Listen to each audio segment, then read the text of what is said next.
सचिन तेंदुलकर की नॉलेज पे कोई शक तो नहीं है आपको? नहीं, मुझे नहीं है, बिल्कुल भी नहीं है ना? उससे कह दिया कि सिराज के साथ अच्छा, आपने ये कितना सिराज पे जवाब दूं? does not get the credit he तो ठीक है deserves। ना। तो क्रेडिट दो ना उसको। किसको credit सचिन ने दो? ये कहा कि जैसी बॉलिंग उसने की है 1300 बॉल्स किए तो ठीक है ना, इस कर सीरीज दिए में ना 1300 बॉल, ओ भाई, कर दिए ना, 5 टेस्ट मैचेस, कर दिए ना भाई। 145 किलोमीटर पर आवर की रफ्तार से मैं हार पे ना दूं जाके क्या उसको? हार नहीं बनाएंगे, हार पे ना दूं, हार नहीं बनाए, फिर क्या सचिन ये करूं? कहते हैं। जब पाकिस्तानी गेंदबाज ने कहा कि मैं मोहम्मद सिराज को उस लेवल का बॉलर नहीं मानता हूं, तो मेरे मन में पहला ख्याल आया मेरी चप्पल कहां पर। जो तनवीर अहमद का इंटरव्यू ले रहा था, उसके मन में भी सवाल आया कि मेरी चप्पल कहां पर। सवाल तो बनता है कि कौन सा लेवल, और खास तौर पर अगर ये स्टेटमेंट वो खिलाड़ी थे जिसने अपनी जिंदगी में कोई लेवल बनाया ही नहीं, किसी लेवल पे आया ही नहीं, कहीं पहुंचा ही नहीं। कभी कभार मैं पता सीरियसली आई जस्ट फील के ये जो पाकिस्तान इंडिया की जो लेवलरी है, जो भी प्रॉब्लम्स है वो अपनी जगह ठीक है, लेकिन जस्ट टू मतलब स्कोर पॉइंट्स उस पर जो फॉर्मर प्लेयर इन पर्टिकुलर जिसने अपनी मुल्क की रिप्रेजेंटेशन की है, वो जब इस किस्म की बात करता है ना, तो फिर आदमी को अफसोस होता है, पड़ गया, फिर आदमी सोचता है कि यार क्या हासिल किया इस आदमी ने।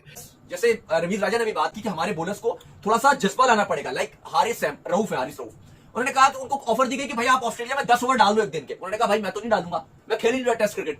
तो आपके जो फास्ट बॉलर्स हैं उनको इंकरेज करना चाहिए, उनके अंदर वो जज्बा आना चाहिए कि हमने टेस्ट मैचेस खेलने हैं, क्योंकि सिराज ने 5 के 5 टेस्ट मैचेस खेले, बॉलिंग मशीन की तरह बॉलिंग की, 140 प्लस की स्पीड से गेंद की।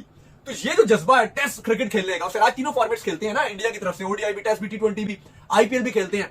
ऐसा तो नहीं है कि वो कोई एक फॉर्मेट ना खेलते हो, टी20 ओडीआई खेलते रहो, सिर्फ टेस्ट खेलते हो। तो ये जो पुराने क्रिकेटर्स हैं, इनको इस तरह की फजूल बातें करने का पता नहीं क्या चस्का है, क्या इनको कोई अंदर से, हालांकि लोग, इनको पता भी है कि लोग मजाक भी उड़ाएंगे इनका, लोग हंसेंगे अभी, तो ये फिर भी इस तरह की बातें करते हैं। ये जेलसी की वजह से, कि अगर आप जेलसी करते रहेंगे, हसद करते रहेंगे कि हाँ जी ज़ाहिर है इंडिया पाकिस्तान के हालात अच्छे नहीं है, हल्के लेते कि जी सिराज भाई देखिए बात सुनिए, उसने अच्छी, देखिए उसने अच्छी बॉल की, ठीक है, मैंने भी आपसे क्या बोला, उसने बहुत अच्छी बॉल की, लेकिन मैंने आपसे ये बोला है कि भाई कोई प्लेयर किसी को समझ नहीं आता, खत्म होगी बात। बट कुल मिलाकर इन लोग के पेट में इतना दर्द क्यों है? और भाई तनवीर यार, तुमने जिंदगी में जो नहीं उखाड़ा है, उस बंदे ने वो एक सीरीज में उखाड़ा। लेकिन सिराज तो तीनों फॉर्मेट खेलते हैं, आईपीएल का भी कॉन्ट्रैक्ट है, ओडीआई भी, टी20 में भी फुल फ्लैग है, अभी वर्ल्ड कप आ रहा है, एशिया कप आ रहा है, वो आपके स्क्वाड में होंगे। तो ऐसा खिलाड़ी तो अपने आप को टेस्ट क्रिकेट से दूर दूर रखता है, लेकिन उसके बावजूद उन्होंने वो जज्बा दिखाया। आप इस पे बात करो कि हमारे खिलाड़ियों को भी, आपके हारिस रऊफ हैं, वो एक पेस उनके पास अच्छा है, उनको भी टेस्ट क्रिकेट में इंकरेज होना चाहिए। नमस्कार दोस्तों, जय हिंद। दोस्तों, तनवीर अहमद शायद सचिन तेंदुलकर से भी बड़ा क्रिकेटर है, क्योंकि जब सचिन तेंदुलकर ने कहा कि सिराज को जो क्रेडिट मिलना चाहिए टेस्ट क्रिकेट में, या जिस क्रेडिट अन्य बॉलर को मिलता है उसको नहीं मिलता है, उसके बावजूद तनवीर अहमद बोल रहा है कि भाई सिराज को उस लेवल का मैं नहीं मानता, जिसको लेकर एंकर के साथ साथ पूरी पाकिस्तान मीडिया इसको धोया है। चलिए वीडियो देखते हैं। सचिन तेंदुलकर की नॉलेज पे कोई शक तो नहीं है आपको? नहीं, मुझे नहीं है, बिल्कुल भी नहीं है ना? उससे कह दिया कि सिराज के साथ अच्छा, आपने ये जो रखा हुआ था, एंड पे रखा हुआ था, नहीं, बिल्कुल नहीं करूंगा, नहीं करूंगा, नहीं करूंगा, नहीं, आप टॉपिक था मेरे पास यार, आपने जवाब देना है। नहीं, मुझे जवाब पता देना है सिराज नहीं, को। क्या मतलब जवाब देना है, क्या मतलब जवाब देना है भाई? आप एकदम से मुझे वो करने लग जाते हैं, बार बार हर जगह पे आके आप थोड़ा सा मुझे वो कभी ना कभी कुछ ना कुछ बोलने लग जाते। भाई सिराज पे मैंने जवाब दे तो दिया, सिराज पे जवाब दिया, मैं कितनी दफा दूं सिराज पे जवाब, मैं कितनी दफा, भाई क्या कहा नहीं, मैं कितनी दफा सिराज पे जवाब दूं? does not get the credit he deserves। तो क्रेडिट दो ना उसको। किसको credit सचिन दो? ने ये कहा कि जैसी बॉलिंग उसने की है 1300 बॉल्स की है तो उसने। ठीक है ना, कर दिए ना 1300 बॉल, भाई, कर दिए ना, 5 टेस्ट मैचेस, कर दिए ना भाई, 145 किलोमीटर पर आवर की रफ्तार से मैं हार पे ना दूं जाके क्या उसको? हार नहीं बनाएंगे, हार पे ना दूं, हार नहीं बनाएंगे। फिर क्या सचिन ये करूं? कहते हैं, फिर क्या करूं? कहते हैं कि डिजर्व जो क्रेडिट करता है वो नहीं तो सचिन ने उसी टाइम बोला जब उसने 23 आउट किए, उससे पहले सचिन ने बोला, मुझे दिखा दो, सचिन ने बोला। मुझे भाई फिर सचिन का स्टेटमेंट नहीं तो फिर आप तो इस वजह से बात कर रहे हैं ना, क्योंकि मैंने एक जगह कह भाई दिया। सचिन आप है, देखिए, सुन ले सचिन मेरी बात, मेरी बात तेंदुलकर है सुन उसका ले, नाम। मेरी बात सुन 200 ले टेस्ट मैचेस भाई, खेला मेरी है वो। बात सुन ले, मेरी बात सुन ले भाई, ये ना हो कि मैं कुछ और बोल दूं, बात बहुत आगे तक निकल जाएगी, छोड़ दें यहीं पे ही। देखिए बात सुने, बात यह है कि मैंने उसके बारे में जो कुछ थोड़ा सा कह दिया, उसमें आपने बार बार रोज कोई ना कोई चीज निकाल के ले देगी, जी सिराज भाई। देखिए बात सुने, उसने अच्छी बॉल की, ठीक है, मैंने भी आपसे क्या बोला, उसने बहुत अच्छी बॉल की, लेकिन मैंने आपसे ये बोला है कि भाई कोई प्लेयर किसी को समझ नहीं आता, खत्म होगी बात।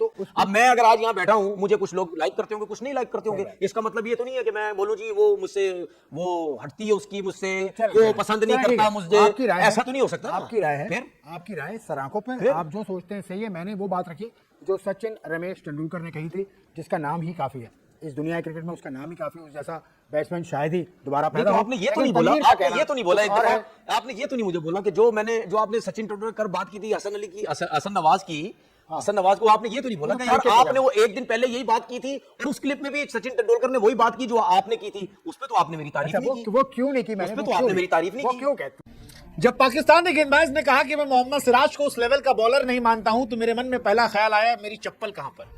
हाँ, मतलब ये ख्याल अकेले मेरे मन में नहीं था, ये ख्याल पाकिस्तान के उस एंकर के मन में भी था जो तनवीर अहमद का इंटरव्यू ले रहा था। उसके मन में भी सवाल आया कि मेरी चप्पल कहाँ पर, और थोड़ी सी मजबूत लेदर चप्पल देना। हालांकि वो कैमरे पर था तो ये कह नहीं पाया, उसने प्यार से पूछ लिया कि भाई साहब आप सिराज को कह रहे हो कि वो उस लेवल का बॉलर नहीं है, आपका लेवल कौन सा है, क्या उखाड़े हैं जीवन में आप?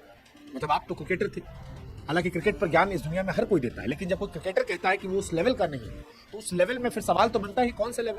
और खास तौर पर अगर ये स्टेटमेंट वो खिलाड़ी थे जिसने अपनी जिंदगी में कोई लेवल बनाया ही नहीं, किसी लेवल पे आया ही नहीं, कहीं पहुंचा ही नहीं। इस बार सिराज भाई ने इंग्लैंड को चांद तारे दिखाए और उसी पर तनवीर अहमद का दिमाग खराब हो। कहा कि जितना मुकाबला मैंने देखा सिराज ठीक है बट उस लेवल पे नहीं लगता। ये तनवीर अहमद जानते कौन है? तनवीर अहमद वो खिलाड़ी हैं जिन्होंने सिर्फ उतने ही मैच खेले जितने सिराज ने सीरीज में खेले। हाँ, 5 मैच, पूरे करियर में 5 टेस्ट मैच खेले तनवीर अहमद। और सिराज ने एक सीरीज में जो किया है ये अपने पूरे करियर में नहीं करा। तनवीर अहमद के पूरे टेस्ट करियर में 17 विकेट, सिराज ने एक सीरीज में 23 विकेट निकाले, इंग्लैंड की सीरीज। और तनवीर अहमद कह रहे हैं कि मैं सिराज को उस लेवल का बॉलर नहीं मानता, उस लेवल का। टीम इंडिया के चैंपियंस ट्रॉफी जीतने के बाद भी तनवीर ने बयान दिया था, ये कहा था कि चैंपियंस ट्रॉफी को कूड़ादान में फेंक देना चाहिए क्योंकि बेकार है। आईसीसी चेयरमैन जयशा को पक्षपात करने का आरोप लगाया था। आईपीएल 2025 में भी फिक्स होने का आरोप लगाया था। बट कुल मिलाकर इन लोग के पेट में इतना दर्द क्यों है?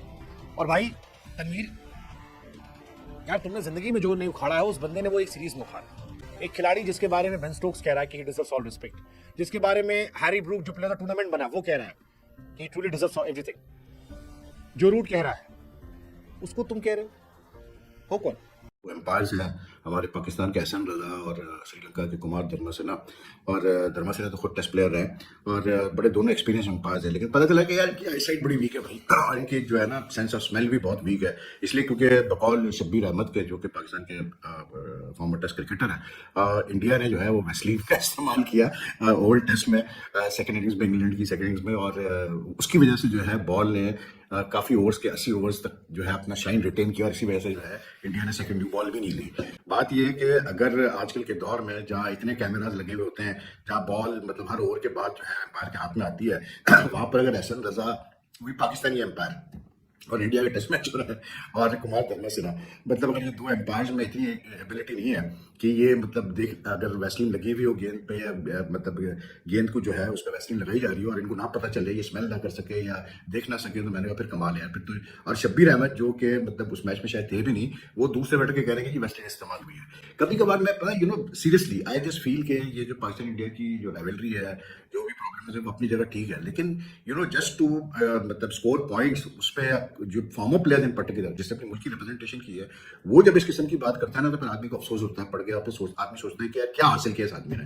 चीज़ें ऐसी होती हैं हमारे कुछ फॉर्मर प्लेयर्स की, मैंने चीज़ें देखी हैं कि कुछ, not all of them but some of the things that they say regarding Indian cricket और इंडियन मतलब matches is at time like very very surprising to me. और ऐसा बोलना नहीं चाहिए, आपको इस किस्म के इल्ज़ामात बताने नहीं चाहिए क्योंकि एक टीम ने मेहनत करके 6 रन से मैच जीता और इतना exciting test match. I was in Karachi yesterday, like in the market there were at least 4-5 people who came up to me who recognised me and they said कि यार भाई क्या टेस्ट सीरीज हुई है और क्या मजे की टेस्ट सीरीज हुई है। तो इतना इस टेस्ट सीरीज का इम्पैक्ट रहा है लोगों के माइंड पे and it has been a superb advertisement for test cricket. उसमें फिर जो है आप इस किस्म की बात करें तो फिर अफसोस ही होता है। इससे पहले भी कुछ हमारे फॉर्मर प्लेयर इस किस्म की आय बाइश की जो है वो स्टेटमेंट्स दी हैं।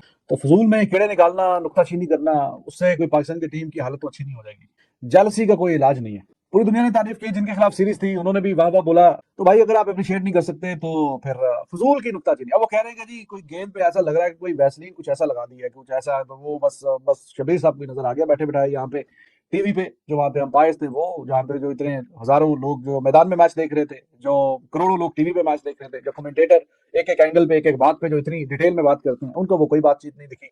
लेकिन इनको यहाँ पे बैठे बैठाए दिख गई है कि हाँ जी कोई वैसलीन लगाई थी, कुछ ऐसा कुछ किया था, कुछ गड़बड़ तो की थी गेंद के साथ। तो ये वो जर्सी है, वो हसद है कि जिसका कोई इलाज नहीं है। अगर आप हसद करते रहेंगे तो आप पीछे रहेंगे। चाहे तो क्रिकेट की बात हो रही है तो उसका कोई इलाज नहीं है। तो ये जो पुराने क्रिकेटर्स हैं, इनको इस तरह की फजूल बातें करने का पता नहीं क्या चस्का है, क्या इनको कोई अंदर से, हालांकि लोगों को पता भी है कि लोग मजाक भी उड़ाएंगे इनका, लोग हंसेंगे भी, तो ये फिर भी इस तरह की बातें करते हैं। ये जेलसी की वजह से कि अगर आप जेलसी करते रहेंगे, हसद करते रहेंगे कि हाँ जी ज़ाहिर इंडिया पाकिस्तान के हालात अच्छे नहीं है, तो जितना खेला ठीक खेला, लेकिन इस तरह की बातें करके आप अपना ही मजाक उड़ाते हैं, कौन आपको संजीदा लेगा? कभी बॉल टेम्परिंग हो गई है, बॉल में चिप लग गई है, बॉल पे वैसलीन लग गई है, तो जब वो 200 रन की पार्टनरशिप आ गई थी तो तब उनको याद नहीं आया कि हाँ जी ब्रुक और वो जो रूट है वो मैच ही निकालने के बिल्कुल करीब है। उन्होंने वो वैसलिन जो छुपा के रखी थी जो सिर्फ आप ही को नजर आई है, तो वाई वर दे वेटिंग कि जब 50-55 रन रह जाए तो फिर ही हम वो वैसलिन निकालें। या वो बड़ी महंगी वैसलिन थी तो एंड तक जो है फिर एंड पे जाके लगानी थी। यानी ये बहुत एक्सपेंसिव है, इसको जाया नहीं करना। जब हमें लगेगा कि मैच हाथ से गया तो तब हम जाके वैसलिन लगा लेंगे। तो जैसा कि आपने वीडियो में देखा कि कैसे तनवीर अहमद जल रहा था सिराज से, और ना जाने क्यों ऐसे पाकिस्तान के जो एक्स क्रिकेटर हैं वो हमेशा भारतीय क्रिकेटर से जलते रहते हैं। सामी को बोल दिया कि बॉल में चिप डालता है, फिर बोलते हैं कि पिच बदल देते हैं, कोई बोलता है कि भाई पंडित बुलाकर जीत लिया। मतलब क्या है ये सब? ये हमेशा आप हमारे मतलब जीत को सह नहीं पाते और जलन इतना है कि भाई जल जल के आप मर ही नहीं जाते कि इस तरीके की बात करते हो कि भाई क्या ही हो जाएगा ये सब बातें करके। आपका ही मजाक उड़ रहा है, खुद पाकिस्तानी आपको पेल रहे हैं, लेकिन फिर भी समझ नहीं आ रहा है। कोई आपको सीरियस नहीं लेता, कोई आपकी दुनिया में इज्जत भी नहीं रही, लेकिन बावजूद इसके भी आप बोलते जा रहे हैं। इससे क्या फायदा होता है आप खुद को ही पता। सिर्फ टीआरपी के लिए, कुछ चंद पैसों के लिए आप मर रहे हैं। तो दोस्तों इस वीडियो में वीडियो अच्छा लगा तो जरूर लाइक कर दीजिए, चैनल को सब्सक्राइब करके ऑल बटन जल्दी कर दीजिए ताकि मेरे लेटेस्ट वीडियो नोटिफिकेशन आप मिस ना कर सके। मैं रुकता हूं जल्दी मिलूंगा नई वीडियो के साथ, तब तक के लिए जय हिंद, वंदे मातरम।